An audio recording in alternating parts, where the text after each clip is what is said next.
Azaldu nahi dugu ikuskaritza talde bat izan dela bertan, noski, Kolonbiako hauteskunden jarraipena egiten, EH Bilduko hainbat ordezkari izan dira bertan, eta horien artean Fernando Barrena, europarlamentaria. Hauteskunde egun aurretik eta ondoren, erakunde eta ordezkari ezberdinekin biltzeko aukera izan dute, baita noski izan bezala, hauteskunde eguna bertatik bertara bizitzeko aukera ere.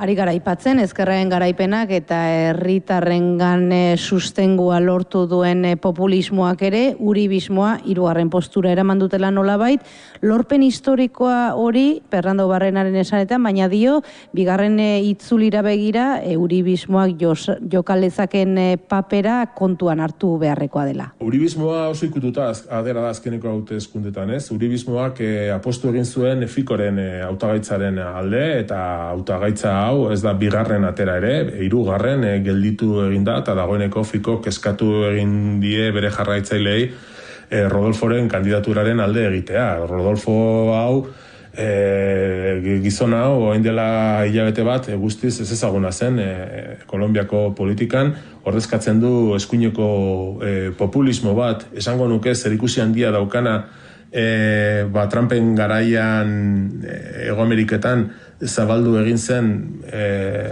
Bolsonaro edota tankera horietako populismoekin, ez? Eta lortu egin du bigarren gelditzea nolabait ezkerraren planteamendu progresisten etiketa den pakto historikoaren aukeraren aurrean, ez? Nik uste dut, bigarren gelditu da, zuzen, uribismotik harago, jende askok babestu egin duelako Rodolforen hautagaitza pakto historikoari aurre egiteko beste elkargune potente bat bezala, ez? Jende bat dagoeneko ere bai, uribismoaz nekatuta dagoenan, askatuta ere bai, eta ordezkatzen badituzte, bai Rodolfok zein Fikok, biek ordezkatzen badituzte zentro eskuineko sektoreak, ez, uribismoa atzean dauzkatenak eta bar, ikusteko dago, bigarren buelta honetan ere, bi sektore horiek, batak zein besteak lortu dituzten boto kopuruak, batera kontatzeko modukoak izango diren ala ez, ahalmena izango duten ala ez, elkartzeko Rodolforen hautagaitzaren inguruan, ez? Hemendik Kolonbian eta esan digutenez, zaila izango da, hain zuzen, Rodolfori emandako bozka askok distantzia hartu nahi dutelako uribismoarekiko, ez? Ekainaren 19 gertatuko dena zarago, Kolonbian fase berri baten irekieraren aurrean daudela baieztatu du Barrenak, ezkerrak lortutako emaitzak inoiz ikusi gabekoak direla gogoratu du, eta horrek kolonbiarrek duten aldaketa gogoa erakusten duela.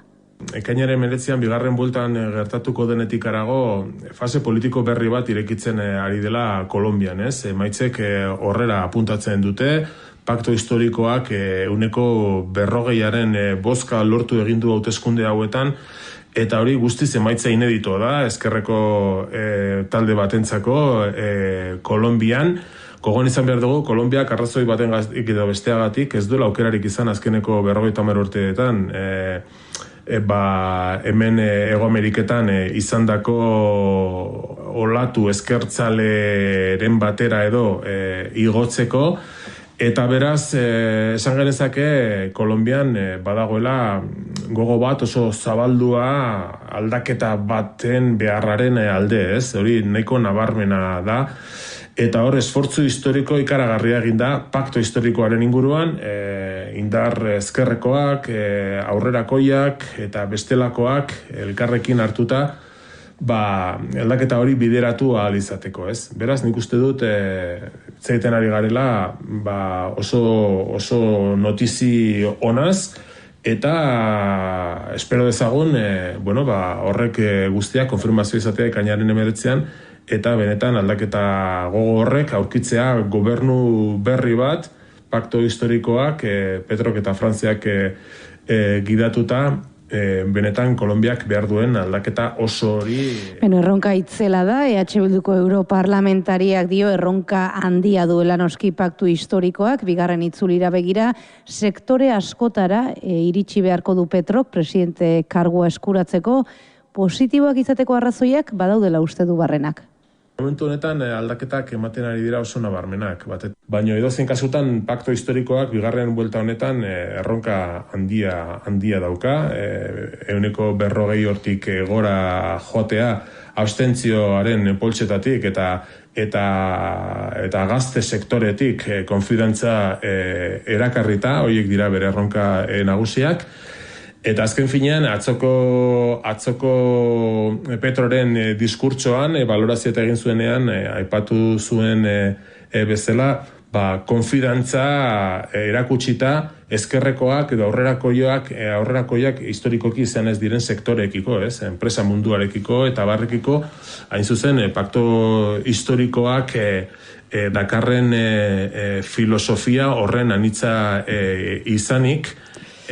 Bueno, esan bezala, bigarren itzulia aurrek izango da Ainara, esan dugu aldapa gora duela garaipena Gustavo Petrok, baina ez du amore, hauteskunde gau bertan hasi zuen botoa erakartzeko kanpaina. Aletargar 4 años más el cambio verdadero de Colombia.